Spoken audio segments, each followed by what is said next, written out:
The truth was sitting right there on the kitchen table.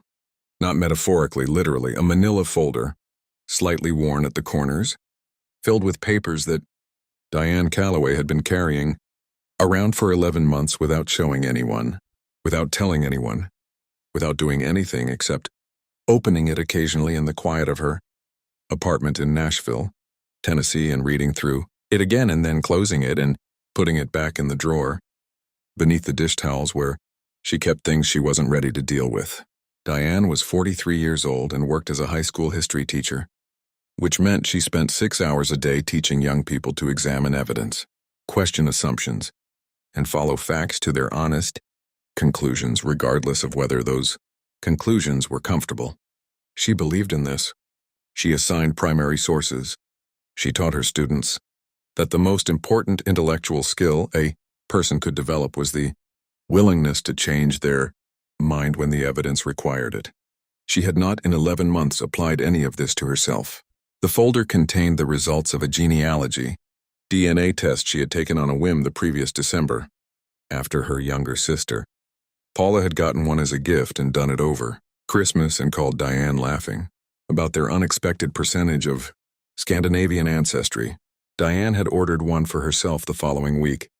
The way you do, something slightly impulsive, in the days between Christmas and New Year when the ordinary structure of your life is temporarily suspended and things that seem inadvisable in regular time seem fine. The results had come back in January. Paula was not her half-sister. Paula was not her sister at all. According to the DNA, Diane and Paula shared no biological relationship, none. Diane had stared at this result for a long time, and then closed the laptop and made dinner and watched television and gone to bed and lain in the dark, with the specific quality of alertness that belongs to a mind that has been handed something it cannot yet process and is running it through every available system simultaneously. She had not called Paula. She had not called her mother, Carol, who was 70 and lived in Knoxville and had always been, in Diane's understanding of the world, the fixed point around which everything else organized itself. She had not called anyone. She had printed the results, put them in a manila folder, and put the folder in the drawer beneath the dish towels, and she had spent 11 months teaching her students about the importance of confronting evidence while the evidence sat 40 feet away under a stack of kitchen linens. The person who finally made her deal with it was not a therapist, or a close friend, or a dramatic confrontation. It was a 17-year-old named Christopher Park who sat in the third row of her fourth period class and who, on an otherwise ordinary Tuesday in November, said something that stopped the room. They had been discussing the concept of historical omission, the things that get left out of official records, and why and what the leaving out cost. And Diane had asked, as she always did, what they thought motivated people to omit uncomfortable truths from the record they left behind. Christopher had said without particular drama, I think people omit things because they're trying to protect themselves from what dealing with the truth would require. Not from the truth itself, from what comes after it. The truth is just information. What scares people is that information has consequences. The class moved on. Christopher went back to his notebook. Diane continued teaching, but she drove home that evening, with those words running on a loop she couldn't turn off. The truth is just information. What scares people is that information has consequences. She went directly to the drawer beneath the dish towels.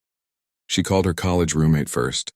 Not her mother, not Paula, her college roommate, Andrea, who lived in Denver and worked as a nurse practitioner and had known Diane for 22 years, and had the particular quality of being honest without being brutal, which was the specific combination Diane needed at 11 p.m. on a Tuesday in November. I need to tell you something, Diane said. Okay, Andrea said, in the tone of someone who has known you long enough to understand that when you use that phrase at 11 p.m. you mean it. Diane told her, all of it. The Christmas DNA test, the January results, the 11 months, the dish towels. She told it straight through without stopping because she had learned, in her 11 months of not saying it, that the only way she was going to get through it without stopping was to not stop. When she finished, Andrea was quiet for a moment. How are you feeling right now? Andrea asked. Not about what to do next and right now in your body. How are you feeling? Diane thought about this honestly. Like I've been holding my breath for 11 months, she said. And I just breathed out. That's what happens when you say the true thing, Andrea said. The weight doesn't go away, but you stop carrying it alone. They talked until past midnight. Andrea did not tell her what to do. She asked questions, careful ones, the kind that helped Diane hear her own thinking rather than Andrea's thinking. By the end of the call, Diane had not arrived at any decisions. But she had arrived at clarity about what the decisions actually were, which is different from deciding but also necessary before deciding. She slept better than she had in 11 months. She called her mother on a Saturday morning. She had decided after a week of sitting with it that the only honest path was forward, and the only person who could fill in what the DNA results meant was Carol, not Paula, not yet, Carol first. Because Carol was 70 and had been carrying whatever this was for 43 years. And Diane understood as both a daughter and a historian that the person closest to the original fact was the person you started with.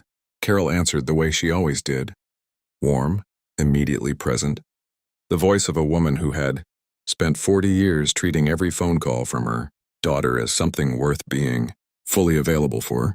Diane said, "Mom, I need to ask you something, and I need you to know that I love you, and that whatever you tell me is not going to change that, but I need the truth."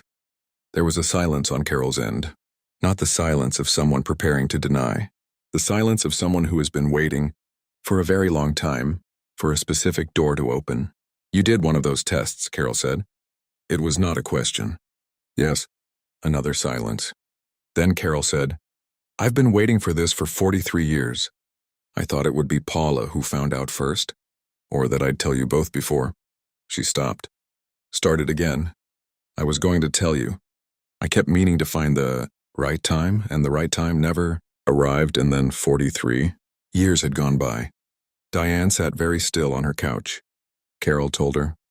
Diane's biological father was a man named Robert Ellison, a man her mother had known briefly before meeting. Diane's father, the man who had raised Diane and who had died 8 years ago and whom Diane had loved completely. Robert Ellison had not known Diane existed. Carol had discovered she was pregnant after their relationship ended and had, at 27, made the decision alone that she believed was right for everyone involved, and she had carried that decision the way people carry things they believe were necessary, with a certainty that coexisted with a guilt that never fully resolved. Diane listened. She did not interrupt. She had spent 20 years teaching students to let primary sources speak before applying analysis, and she applied this now to her own mother. Let her talk. Let her account be complete before responding to any part of it. When Carol finished, Diane said, "Are you okay right now?"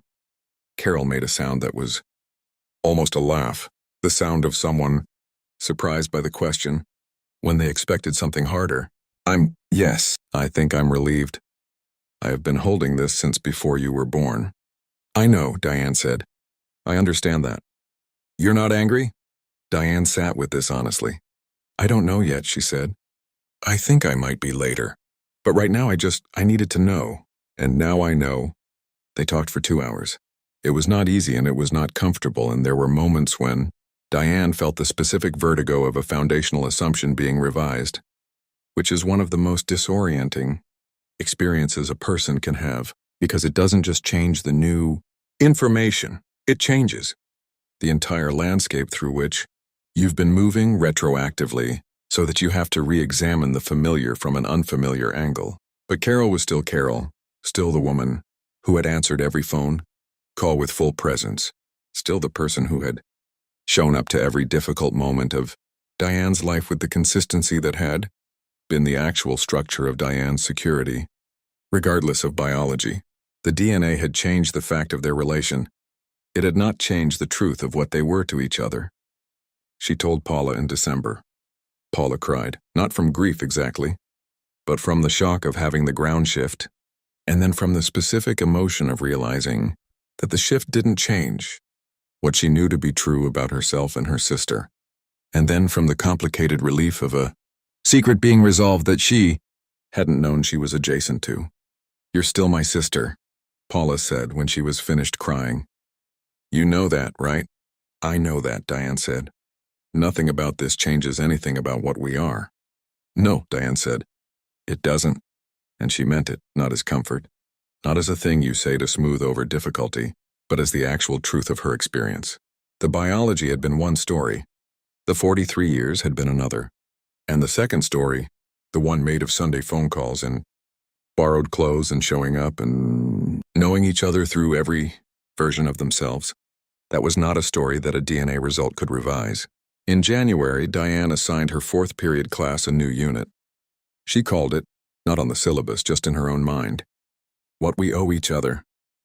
When the truth is hard, they read primary, accounts from people who had discovered concealed histories, who had had to revise their understanding of their own families, who had chosen honesty over comfort at personal cost and found, on the other side of it, something sturdier than what the comfort had been protecting.